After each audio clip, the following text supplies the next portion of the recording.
Hello मैत्रिणींनो, welcome to भावीज recipe. चला तर आज आपण एक नवीन रेसिपी घेऊन आलो आहोत, दिवाळी स्पेशल चकली. तुम्ही बघू शकता आपली चकली ही किती मस्त दिसते तर, आणि अगदी बाहेरून किती मस्त असं काटेरी टेक्स्चर तिला आलेलं आहे आणि आतून पोकळ आणि बाहेरून कुरकुरीत अशी आपली चकली झालेली आहे. तर या चकलीसाठी आपलं काही प्रमाण आहे भाजणीसाठी. तर चला आपण आता भाजणी कशी करूया आणि त्यासाठी काय प्रमाण आहे ते लक्षात घेणार आहोत. तर सगळ्यात महत्त्वाचं यासाठी प्रमाणात आपल्या ज्या वस्तू आहेत त्या घेणं महत्त्वाचं आहे. तर सगळ्यात आधी मी यासाठी घेतलेलं आहे 4 वाटी तांदूळ. हे मी स्वच्छ धुवून घेतलेले आहेत. धुवून मी नंतर याला वाळवून घेतलेलं आहे. 4 वाटी तांदूळ, 1 वाटी उडीद डाळ, 1 वाटी हरभरा डाळ, 1 वाटी मूग डाळ आणि त्याचबरोबर अर्धी वाटी साबुदाणा, अर्धी वाटी गहू आणि अर्धी वाटी पोहे. असं आपलं प्रमाण असणार आहे भाजणीसाठी. तर आता आपण भाजणी कशी करायची ते बघणार आहोत. तर सगळ्यात आधी आपण आता जे आपले तांदूळ आहेत ते भाजून घेणार आहोत. आपले हे 4 वाटी आपण तांदूळ घेतलेले आहेत ते आता आपण भाजून घेऊयात. अगदी याला गोल्डन कलर येईल तोपर्यंत आपल्याला याला छानपैकी भाजायचं आहे. साधारण याला 10 मिनिट लागतात भाजायला.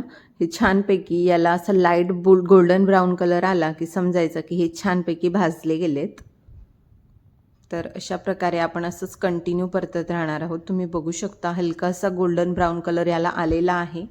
तर हे छानपैकी आपले भाजून झालेले आहेत तांदूळ. तर आपण आता हे भाजलेले तांदूळ काढून घेऊयात आणि पुढची डाळ भाजायला घेऊयात.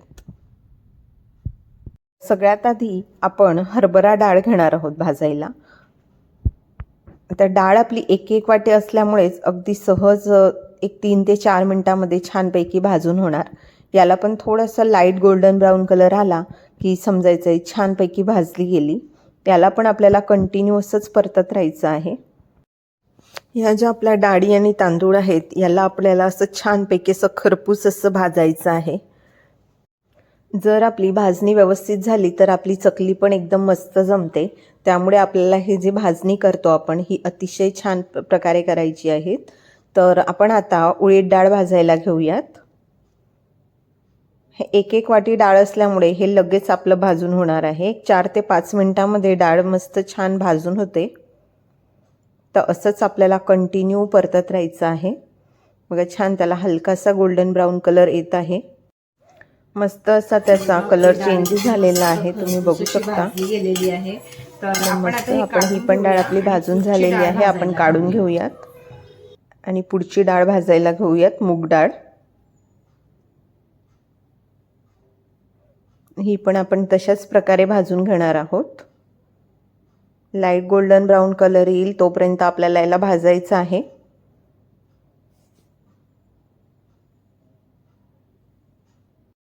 बघू शकता तुम्ही मूग डाळचा पण कलर चेंज झालेला आहे. आपली मूग डाळ सुद्धा भाजून झालेली आहे. तर आपण आता हे काढून घेऊयात.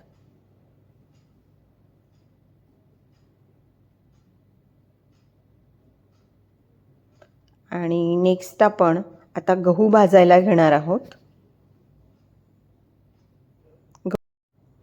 गहू हे छानपैकी असे फुगतात भाजल्यानंतर, तेव्हा समजायचं गहू आपले छान भाजले गेलेत. तोपर्यंत आपल्याला या गव्हाला पण असंच परतत राहायचं आहे. तर बघू शकता तुम्ही अशा प्रकारे त्याची साईज थोडी थोडी मोठी होते आणि असे छानपैकी फुगतात ते. तर तेव्हा समजायचं आपले गहू छानपैकी भाजले गेले. तर आपण आता गहू हे काढून घेऊयात. आपले गहू भाजले गेलेले आहेत.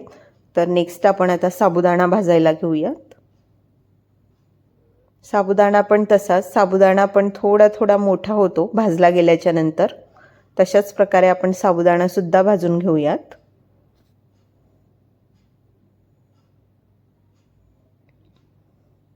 बघू शकता त्याची साईज थोडी थोडी मोठी झालेली आहे. साबुदाणा पण आपला मस्त भाजला गेलेला आहे.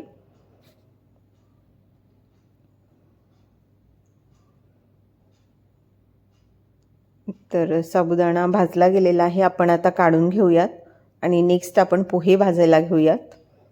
पोहे अगदी पटकन भाजायचे आहेत कारण पोहे पतले असतात त्यामुळे ते जळायला लागतात लगेच. आणि गॅस अगदी कमी फ्लेमवरती ठेवायचा. अगदी पटकन 2 मिनिटामध्ये पोहे हे भाजले जातात. तर कंटिन्यू आपल्याला असंच परतत राहायचं आहे.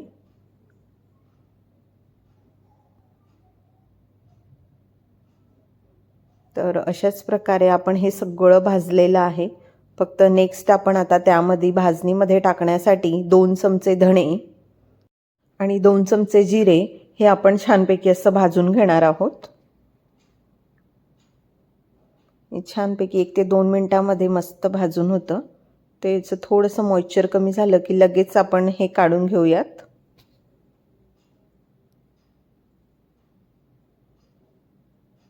आणि हे सगळं आपण जे आता ते भाजलेलं आहे हे आपण त्यावर घालूयात. तर बघा आता आपण भाजणी दळायला नेणार आहोत. तर सगळ्यात पहिले आपण भाजलेले तांदूळ हे सगळं एकत्रच करायचं. उडीद डाळ,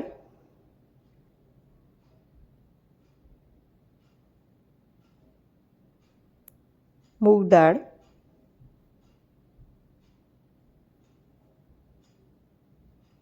हरभरा डाळ,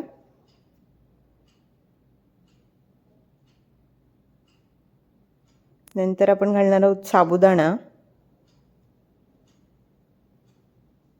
पोहे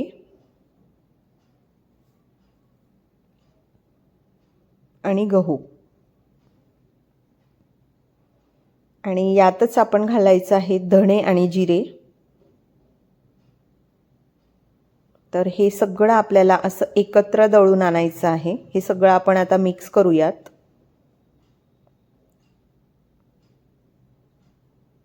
आणि हे आपण आता गिरणीवरून दळून आणणार आहोत. गिरणीवरून दळताना एक लक्षात घ्यायचं आहे की गव्हावरती हे जी भाजणी आहेत ही दळू नये, नाहीतर त्यामुळे चकल्या व्यवस्थित पडत नाहीत. तर बघा अशा प्रकारे आपण गिरणीतून छानपैकी बारीक असं दळून आणलेलं आहे. तर आता आपलं ही झाली भाजणी आपण दळून आणली. तर आता आपण चकली बनवायला घेऊया. तर त्यासाठी आपलं एक प्रमाण असतं. तर मी जे पीठ आहे हे ह्या भांड्यामध्ये काढून घेतलेलं आहे. तर जितकं पीठ तितकंच पाणी आपल्याला घ्यायचं असतं. त्यामुळे मी या भांड्याचं प्रमाण ठेवलेलं आहे. तर जेवढं आपलं पीठ आहे तेवढंच पाणी आपण गरम करायला ठेवणार आहोत. तर मी एका मोठ्या कढईमध्ये हे पाणी गरम करायला ठेवलेलं आहे. या पाण्याला छानपैकी उकड येऊ द्यायची आहे. या पाण्याला उकड आली की या पाण्यामध्ये आपल्याला मोहन टाकायचं आहे. तर 3 चमचे या प्रमाणासाठी फक्त 3 चमचे आपण तेल यात घालणार आहोत. जास्त तेल झाल्यास आपली चकली नरम पडते. जास्त तेल वापरायचं नाही. 3 चमचे योग्य प्रमाण आहे. यात अजून आपण टाकूया लसण पेस्ट. लसण पेस्टमुळे एक वेगळीच चव त्याला येते. त्यात आपण घालूया ओवा, 1 चमचा ओवा. 3 चमचे तीळ आपण यात घालूया. तीळमुळे खूप छान दिसते चकली आणि टेस्टला पण खूप छान लागते. तीळ जास्तही टाकली तर काही फरक पडत नाही. 3 चमचे पण योग्य प्रमाण आहे. नंतर आपण यात घालणार आहोत 2 चमचे लाल तिखट. अगदी योग्य प्रमाण आहे. खूप छान होते टेस्ट याने. नंतर आपण चवीपुरता यात मीठ घालूया.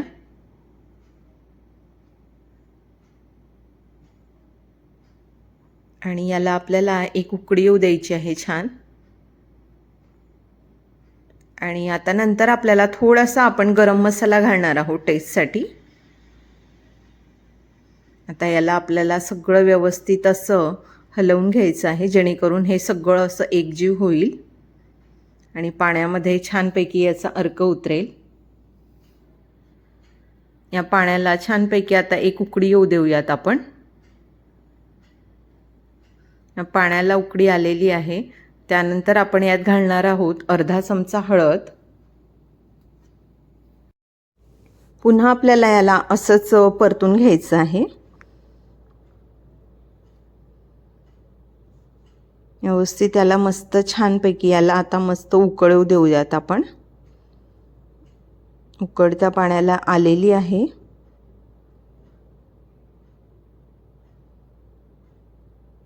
तर आता आपण गॅस बंद करूयात आणि जे पीठ आहे आपलं, ह्या पीठ या आपण या पाण्यात टाकणार आहोत. अतिशय योग्य प्रमाण आहे, त्यामुळे आपल्याला काहीच बघायची गरज नाही. जेवढं पीठ असतं तेवढंच पाणी आपण घ्यायचं. तर आता हे आपण सगळं एकत्र करून घेणार आहोत. हे छानपैकी आपल्याला असं भिजवून घ्यायचं आहे.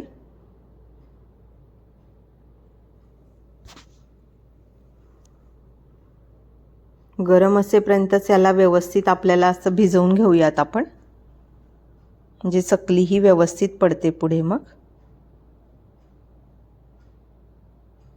सगळं पीठ असं एकजीव आपण करून घेतलेलं आहे, तुम्ही बघू शकता.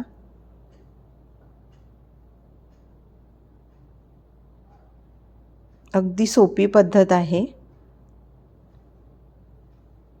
अगदी आपल्याला घेरायचं वगैरे काहीच नाही आहे. फक्त पाण्याला उकळी आली, आपलं मोहन व्यवस्थित झालं की समजायचं आपली चकली एकदम जबरदस्त होणार आहे. तर बघा, त्यातला मी एक गोळा घेतलेला आहे. तर आपण आता चकली पाडायला घेऊया. तर चकली पाडण्यासाठी मी या चकलीचा साचा वापरलेला आहे. तर आपण त्या साच्याला थोडंसं तेल लावून घेऊयात आणि त्या साच्यामध्ये जो आपला गोळा आहे तो आपण घालूयात.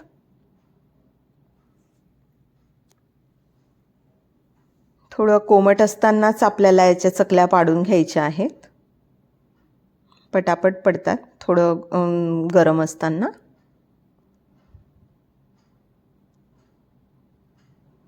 तर बघा, अशा प्रकारे आपण साचा हा भरून घेऊयात. साचा हा थोडासा दाबून भरायचा, म्हणजे चकली पाडताना आपल्याला छान पडते मग चकली.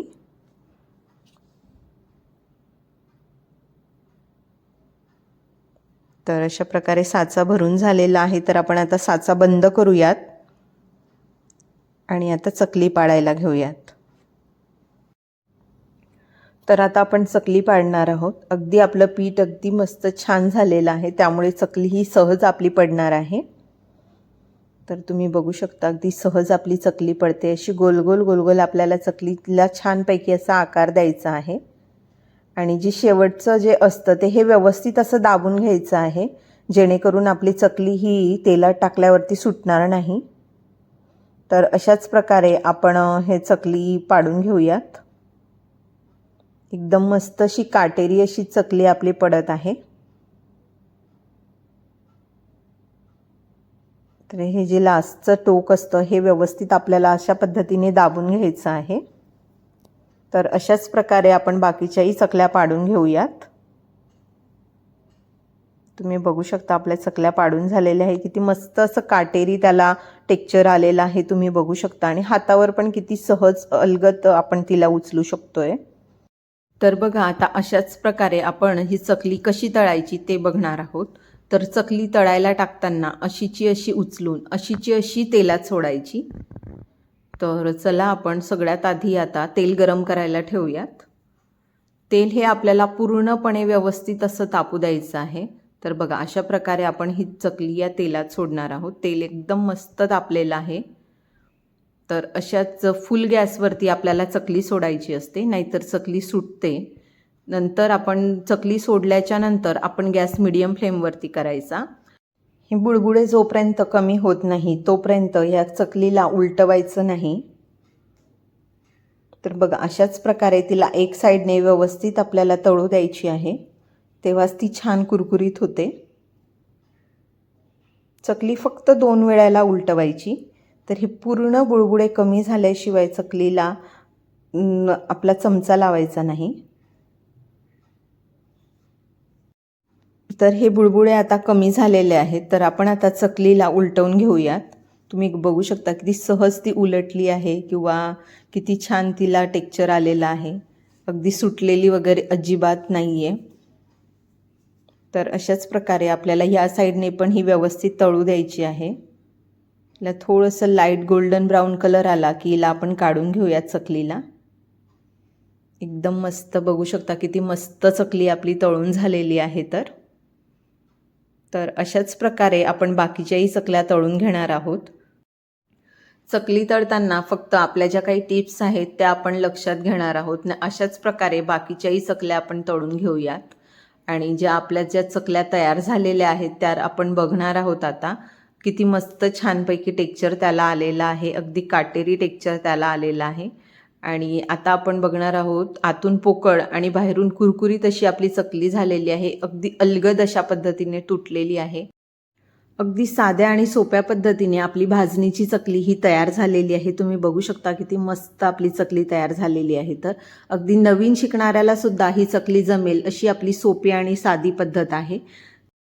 तुम्ही पण ही रेसिपी नक्की एकदा ट्राय करा. आणि तुम्हाला जर आपला व्हिडिओ आवडला असेल तर प्लीज चॅनलला लाईक करा, शेअर करा आणि सबस्क्राईब करा. थँक्यू.